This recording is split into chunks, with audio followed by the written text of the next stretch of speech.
Sanskriti University for Excellence in Life, BTech Agri BSc Lateral Entry. Welcome to iDream media. So జనరల్గా uric acid పెరిగిందని చెప్తూ ఉంటారు. So దీనివల్ల ఏంటంటే రకరకాల ప్రాబ్లమ్స్ అనేవి వస్తాయి. అంతేకాదు జాయింట్ పెయిన్స్ విపరీతంగా ఇబ్బంది పెడతాయని చెప్తూ ఉంటారు. మందులతో పాటు యూరిక్ యాసిడ్ కంట్రోల్లో ఉండడానికి డైట్ కూడా చాలా ప్రధానమైంది. యూరిక్ యాసిడ్ ఉన్న వాళ్ళు ఎలాంటి ఆహారాలు తీసుకోవాలి, ఎలాంటి అవాయిడ్ చేయాలి, దీనికోసం ప్రత్యేకమైన డైట్ అంటూ ఏమైనా ఉందా, వివరాలు తెలుసుకుందాం. మనతో పాటు ఉన్నారు ప్రముఖ dietitian and nutritionist Abitha Chilukuri గారు. నమస్తే అండి అబితా గారు. నమస్తే. సో యూరిక్ యాసిడ్ అసలు ఏంటి, ఎందుకు పెరుగుతుంది? యూరిక్ యాసిడ్ అనేది మనకి ఇప్పుడు ప్రోటీన్ మెటబాలిజంలో బ్రేక్ డౌన్ అయినప్పుడు ఒక బై ప్రోడక్ట్ అనమాట. అది ఎక్కువగా అయిపోయినప్పుడు మనకి జాయింట్ పెయిన్స్ ఇవన్నీ చాలా డిస్కంఫర్ట్ అనేవి చాలా ఇష్యూస్ అనేవి వస్తాయి. అంతేకాకుండా ఇప్పుడు మనకి యూరిక్ యాసిడ్ ఎక్కువ ఉంది అన్నప్పుడు ప్రోటీన్ అన్నది మన డైట్లో తగ్గించేసేయాలి. లో ప్రోటీన్ డైట్ తీసుకోవాలి. అంటే ఇప్పుడు మనకి చాలా వరకు చూసినట్టయితే ఇండియన్ డైట్స్లో మనకి ఎక్కువ ప్రోటీన్ అనేది మీట్ అవ్వదు. కానీ కూడా కొంతమంది లైక్ హెవీగా నాన్ వెజిటేరియన్స్ ఉన్నవాళ్ళు, ఎక్కువ నాన్ వెజ్ తిన్నవాళ్ళు, అప్పుడు మనకి అవి దాంట్లో లీన్ ప్రోటీన్స్ అవన్నీ ఉంటాయి కాబట్టి ప్రోటీన్ అనేది ఎక్కువగా వస్తుంది. ఈవెన్ మనకి ఇవి ఆల్మండ్ మిల్క్ కానీ సోయా మిల్క్ కానీ ఇలాంటివి ఏవైనా తీసుకున్నా కూడా దాంట్లో హై అమౌంట్స్ ఆఫ్ ప్రోటీన్ అనేది ఉంటుంది. గుడ్ క్వాలిటీ ప్రోటీన్సే. కానీ యూరిక్ యాసిడ్ ఎక్కువ ఉన్న వాళ్ళు ఇవన్నీ అవాయిడ్ చేయాలన్నమాట. మిల్క్ కానీ ఈ హై ప్రోటీన్ సోర్సెస్ ఎగ్ కానీ చికెన్, ఫిష్, మీట్ ఇవన్నీ అవాయిడ్ చేసేయాలి. అండ్ వెజిటేబుల్స్ వరకు వస్తే అన్ని వెజిటేబుల్స్ తీసుకోవచ్చు, పెద్ద రిస్ట్రిక్షన్ ఏమి ఉండదు. ఇవన్నీ మనం అవాయిడ్ చేసేస్తాం కాబట్టి ఆ పెద్దగా ఏం రిస్ట్రిక్షన్ ఉండదు. జస్ట్ కాలీఫ్లవర్ అలాంటివి కొంచెం తక్కువ తీసుకుంటే సరిపోతుంది. మనకి బనానాలో కూడా కొంచెం ఎక్కువగా ప్రోటీన్ అనేది ఉంటుంది. బట్ వెజిటేరియన్సే కాబట్టి అంత ఏం ప్రాబ్లం ఎక్కువ అనిపించదు, తీసుకోవచ్చు. ఫ్రూట్స్, వెజిటేబుల్స్ తీసుకోవచ్చు. మరీ ఎక్కువ చాలా ఎక్కువ ఉంది యూరిక్ యాసిడ్, చాలా లైక్ ప్రాబ్లం అయిపోతుంది అన్న వాళ్ళు వెజిటేబుల్స్, ఫ్రూట్స్ అన్ని అవాయిడ్ చేయాల్సి వస్తుంది, ఎక్కువ ప్రోటీన్ ఉన్నవి ఏవైనా కానీ.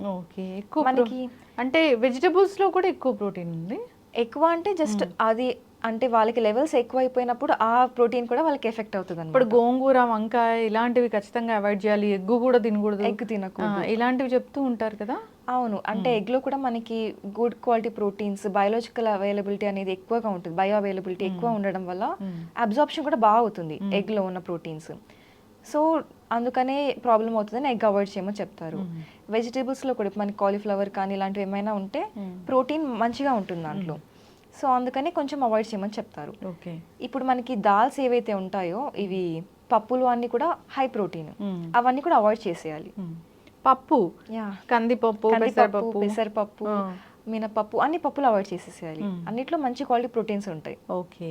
మిల్క్ కూడా అవాయిడ్ చేయాలి. మిల్క్ అంటేనే మళ్ళీ మనకి ప్రోటీన్ రిచ్ సోర్స్ అది, కాబట్టి అదే అవాయిడ్ చేసేసేయాలి. యూరిక్ యాసిడ్ పెరిగితే చాలా నొప్పులు వస్తున్నాయి, జాయింట్ పెయిన్స్ వస్తున్నాయి, ఇలా చెప్తూ ఉంటారు కదా. మరి ఇవన్నీ అవాయిడ్ చేసినప్పుడు వాళ్ళకి న్యూట్రిషన్ డెఫిషియన్సీ వస్తుందేమో.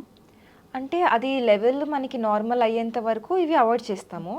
ఒకవేళ వాళ్ళకి గౌట్ లేదు అంటే పెద్దగా ఇష్యూస్ ఉండవు. గౌట్ ఉన్న వాళ్ళకి కొంచెం ప్రాబ్లం అవుతుంది అంతే.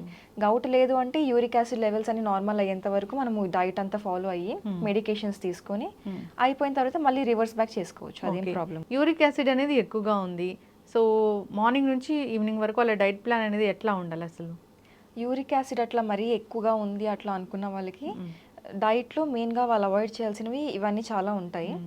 సో వాళ్ళు లైట్గా ఆప్షన్స్ తీసుకోవాలి అంటే కొన్ని సీరియల్స్ ఏమైనా ఇంక్లూడ్ చేసుకొని వెజిటేబుల్, ఫ్రూట్స్ ఇవన్నీ ఎక్కువ తీసుకొని అట్లా ఏమైనా వాళ్ళు తింటే బాగానే ఉంటుంది. ఈ దాల్స్ కానీ ఈ హై ప్రోటీన్ సోర్సెస్ ఏవైతే ఉంటాయో అన్నీ టోటల్గా అవాయిడ్ చేసేయాలి. బ్రేక్ఫాస్ట్ కానీ, లంచ్ కానీ, డిన్నర్ కానీ, స్నాకింగ్ కానీ ఏమైనా కానీ కొంచెం సీరియల్స్, దాంట్లో వెజిటేబుల్ ప్రిపరేషన్స్ అలాంటివి ఎక్కువ చేసుకుంటే వాళ్ళకి ఏమి ట్రబుల్ అవ్వకుండా ఉంటుంది. ఓకే, చక్కగా చెప్పారండి.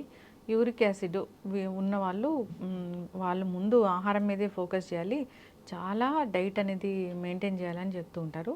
అలా అయితేనే కంట్రోల్లో ఉంటుంది అని. సో పొటాటోస్ ఇలాంటివి తీసుకున్నా కానీ వాళ్ళకి పెయిన్స్ వస్తున్నాయని ఇలా చెప్తూ ఉంటారు. చక్కగా చెప్పారండి. ఆ డైట్ మెయింటైన్ చేయాలని కోరుకున్నాము. అంటే వైట్ రైస్ ఇలాంటివి తీసుకోవచ్చా? వైట్ రైస్ తీసుకోవచ్చు. అంటే దాంట్లో ఎక్కువగా ఉండదు, ఎక్కువ క్వాంటిటీస్లో తీసుకోరు కాబట్టి ఏం ప్రాబ్లం ఉండదు. పెద్ద ప్రోటీనే ముందు. ప్రోటీనే ఇంపార్టెంట్ మనకి. అందుకోసం నాన్ వెజ్ పూర్తిగా మానేయమని చెప్తూ ఉంటారు. అవును. తగ్గేంత Even మనకి క్వినోవా కూడా చాలా హై ప్రోటీన్ ఉంటుంది, అది కూడా అవాయిడ్ చేస్తే బెటర్. అవునా? హోల్ గ్రెయిన్స్ లో ఇప్పుడు క్వినోవా మరి డయాబెటిక్ పేషెంట్స్ తీసుకోవచ్చా? వాళ్ళు తీసుకోవచ్చు. అంటే హోల్ గ్రెయిన్స్ కదా, దాంట్లో ఫైబర్ కంటెంట్ ఎక్కువ ఉండడం వల్ల గ్లైసెమిక్ ఇండెక్స్ తక్కువ ఉంటుంది. వాళ్ళకి షుగర్ స్పైక్ అవ్వకుండా చాలా హెల్ప్ చేస్తుంది డయాబెటీస్ మెయింటెనెన్స్లో. ఓకే, చక్కటి ఇన్ఫర్మేషన్ అండి. సో ఈ యూరిక్ యాసిడ్ సమస్య మనం చాలా మందిలో చూస్తూ ఉన్నాము. ఏజ్తో సంబంధం లేకుండా కూడా ఈ ప్రాబ్లం అనేది వస్తూ ఉంది. అయితే న్యూట్రిషన్ డెఫిషియన్సీ రాకుండా డైట్ తీసుకుంటూ మెయింటైన్ చేసి దాన్ని కంట్రోల్ చేసుకోవాలని కోరుకుందాం. చెప్పిన ఈ జాగ్రత్తలన్నీ పాటించాల్సిందే. చక్కటి ఇప్పుడు లైక్ హెల్త్ ఇష్యూస్ ఏవి ఉన్నా కూడా మనకి డైట్ మెయిన్ రోల్ ప్లే చేస్తుంది.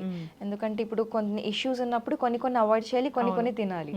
సో అది చాలా మెయిన్ రోల్ ప్లే చేస్తుంది. తర్వాత మెయింటెనెన్స్కి కూడా ఎన్ని మెడిసిన్స్ తీసుకున్నా ఏం తీసుకున్నా న్యూట్రిషన్ డెఫిషియన్సీస్ అవన్నీ వస్తూ ఉంటాయి కాబట్టి డెఫినెట్గా డైట్ అనేది లాంగ్ టర్మ్లో మీకు బాగా హెల్ప్ చేస్తుంది. ఎస్, చక్కటి ఇన్ఫర్మేషన్ అండి. ధన్యవాదాలు. Thank you. Sir, one life lesson what medicine has taught you. Whatever you can do without expecting. But I really believe మన పాజిటివ్ యాటిట్యూడ్ ఉంటేనే మనం ఏదైనా సాధించగలం. గట్ని మనం కరెక్ట్గా డీల్ చేసినట్లయితే అది మనకి పాజిటివ్ హార్మోన్స్ని రిలీజ్ చేస్తుంది. షుగర్ వచ్చిన వాళ్ళ పరిస్థితి ఏంటి? పొట్ట దగ్గర పెరిగితే దాన్ని ఆండ్రాయిడ్ అంటారు, ఆండ్రాయిడ్ ఫోన్ కదా. అసలు థాట్స్ ఎందుకు వస్తాయి? బ్రెయిన్ డెడ్ అంటే దానికి ప్రపంచం అంతా కూడా కొన్ని నిర్దిష్టమైనటువంటి లక్షణాలు ఉంటాయి. మానసికంగా ధైర్యంగా ఉంటే క్యాన్సర్ జయించవచ్చు. You are a doctor for a cause sir, అంతే. వాళ్ళకి వచ్చిన ఆదాయం కాకుండా ఫ్రీ సర్వీస్ ఎంతమందికో చేస్తుంది.